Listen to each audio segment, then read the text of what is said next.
بسم اللہ الرحمن الرحیم۔ السلام علیکم۔ جب انسان گمراہی کی حدیں پار کر دے اور اللہ کے پیغمبروں کی باتوں کو مذاق سمجھے تو پھر انتقام نہیں عذاب نازل ہوتا ہے۔ آج ہم بات کریں گے اس وقت کی جب بنی اسرائیل پر ظالم جالوت کو مسلط کر دیا گیا، جب بنی اسرائیل پر اللہ کا عذاب نازل ہوا اور نبوت اور بادشاہت دونوں کا سلسلہ ٹوٹ گیا، تو اس پوری قوم میں صرف ایک عورت ایسی بچی جو حاملہ تھی۔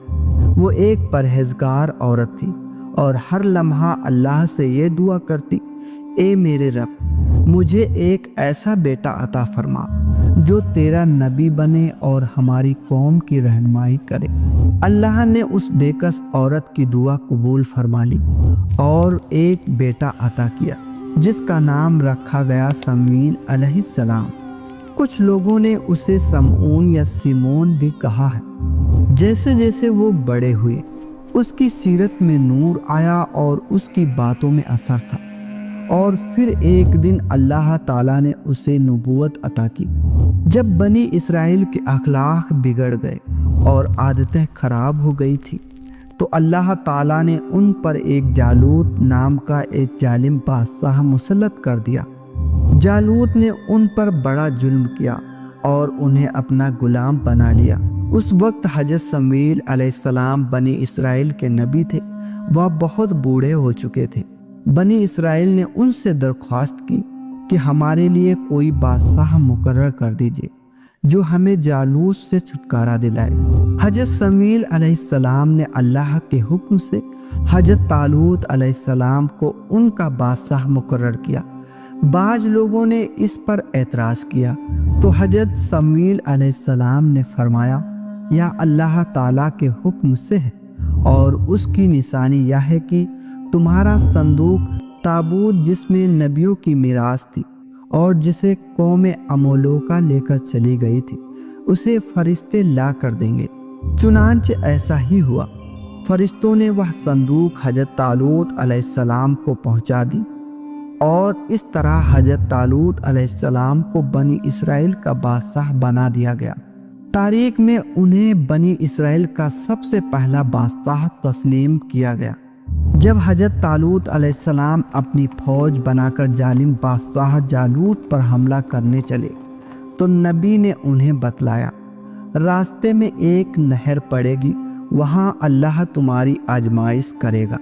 جو سپاہی پیاس یا گرمی سے پریشان ہو کر اس نہر کا پانی پی لے گا وہ ہمارا نہیں ہوگا، اور جو پانی نہیں پیے گا یا صرف ایک چلو پانی پیے گا وہی ہمارا سچا ساتھ دینے والا ہوگا۔ جب نہر آئی تو گنے چنے چند لوگوں کو چھوڑ کر زیادہ تر سپاہیوں نے جم کر پانی پی لیا۔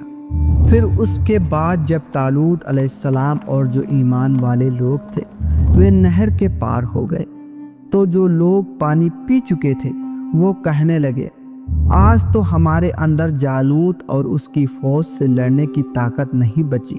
آخرکار دونوں فوجیں آمنے سامنے آ گئیں۔ جالوت اپنے لوہے کے بھاری ہتھیار اور فولادی جسم کے ساتھ میدان میں اترا اور کہنے لگا، کون ہے جو مجھ سے لڑنے آئے گا؟ اس نے للکارا۔ طالوت علیہ السلام کی فوج میں خاموشی تھی، سب خوف زدہ تھے۔ حضرت طالوت علیہ السلام کی فوج میں ایک نوجوان اور نیک سپاہی بھی شامل تھا جس کا نام حضرت داؤد علیہ السلام تھا۔ حضرت داؤد علیہ السلام کے پاس نہ ہی تلوار تھی نہ بختر پن، بس ایک گلیل تھی اور اللہ پر پورا بھروسہ۔ حضرت داؤد علیہ السلام ایسا کہہ کر وہ خدا سے دعا کرتے ہوئے میدان میں اتر پڑے اور جالوت سے ان کا مقابلہ ہوا۔ انہوں نے ایک پتھر اٹھایا، اللہ کا نام لیا اور اپنی گلیل سے چلایا۔ پتھر سیدھے جا کر جالوت کے ماتھے پر لگا اور وہ زمین پر گر پڑا۔ ایک پہاڑ جیسا انسان صرف ایک پتھر سے مر گیا۔ جالوت کی فوج میں بھگدڑ مچ گئی اور جالوت کو قتل کر دیا گیا، اور بنی اسرائیل کو اس کے ظلم و ستم سے نجات مل گئی۔ اسی دن حضرت داؤد علیہ السلام کو لوگوں نے اپنا رہنما مانا بعد میں اللہ نے انہیں نبی بھی بنایا اور بادشاہت بھی عطا کی۔ اللہ کی مہربانی سے اکثر تھوڑی سی فوج نے بڑی فوج کو شکست دی ہے۔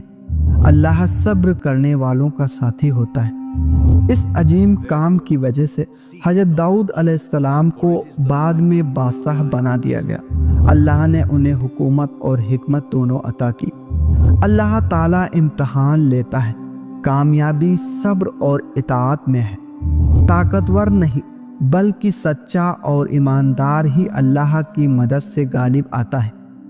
نبی اور بادشاہ کی پیروی کرنے میں نجات، سچی بہادری اللہ پر توکل سے آتی ہے۔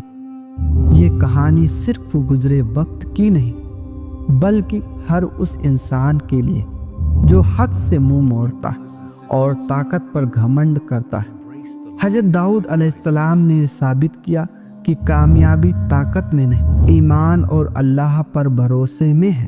اور یاد رکھو، اللہ کی مدد انہی کے ساتھ ہوتی ہے جو صبر کرتے ہیں اور اللہ پر یقین رکھتے ہیں۔ کیا ہم بھی آج اللہ کی راہ میں طالوت علیہ السلام اور داؤد علیہ السلام جیسے بن سکتے ہیں؟ اللہ تعالی ہم سب کو ان باتوں پہ عمل کرنے کی توفیق عطا فرمائے، آمین۔